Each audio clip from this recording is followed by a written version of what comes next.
So in Tulsa, Oklahoma, a fantastic gas station clerk was so bored at his job and tired that he decided to ask one of his friends if they knew anyone that would rob him so that he could go home early. Right? Didn't feel like being there no more. Sometimes you're tired. I don't know. Maybe this kid had homework to do. Who knows? So anyway, good old Isaiah Jones, the clerk, was in luck because one of his trustworthy friends, the most beautiful Aaliyah Lockett, knew just who to call. Good old Stephen Jones, who shows up to save the day with the fantastic note of, give me the money or I'll shoot. He slides over the counter. Guy reads it, of course, gives him the bread, zero thing. And once the police, this isn't a great plan, by the way. So the police clearly see him on tape, contact him, ask old Stealing Stevie. And he said, all I know is that this girl told me that he needed to do this because he wanted to go home. And they were like, that's crazy. You're just a thief trying to blame other people. Shows them corroborating text messages that indicate and indict both of these two other idiots. Yeah. So Tweedledee then gets picked up, right? As she gets picked up on Liam, your favorite, an outstanding warrant. She gets picked up on an outstanding warrant.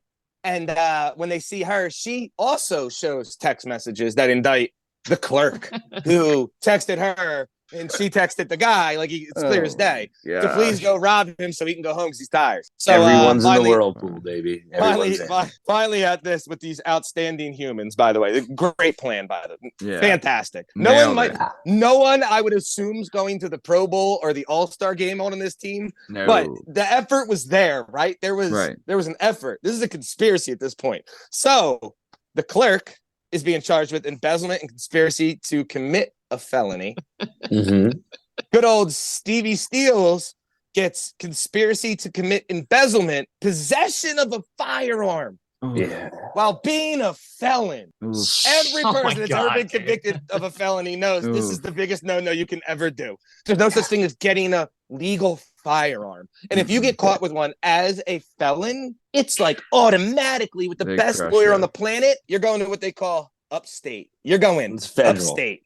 Yes. So shout out to this this squad, especially Brenda Big Brain, who collected all these text messages and then had an outstanding warrant. Thought she was in the clear because she's like, I'm just the girl in the middle. I didn't really do it. He wanted it. He ordered the hit. He did the hit. I was just in the middle.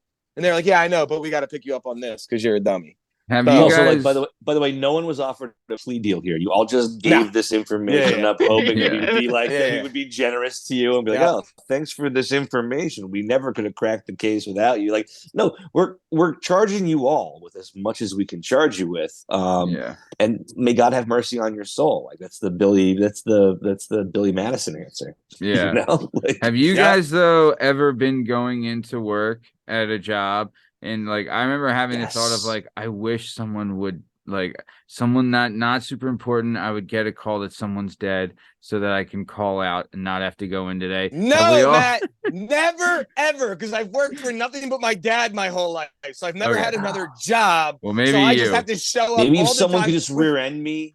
I dream of those excuses. I gotta wait for the cops to show up. And I dream of those excuses. But everything's fine. I would love, there's been plenty of times where I was like, man, I wish I would just get a call right now that something happened, But first question, every time I called the shop, first question was, are your two legs working? Yeah, get here. I'm like, all right, Dad, I'll get there. I can't argue with that. This guy, I just picture him there like it was only a 4-hour shift or something, and they're all sitting there in jail together like, God damn it, man, I should have went to work. And he's probably in the small booth, like you're handing, all you're doing is taking money for maybe Wooder or someone that's paying in cash or there's no brain work involved whatsoever. Also, it takes so long to be processed that by the time everything's done, his shift would probably had ended 8 hours before that. He spent 2 extra hours talking to the responding officers and the people going through tape and his manager. Sure did. Yeah. So good stuff, guys. Shout out Tulsa. Shout out, fan of the show, listener of the show.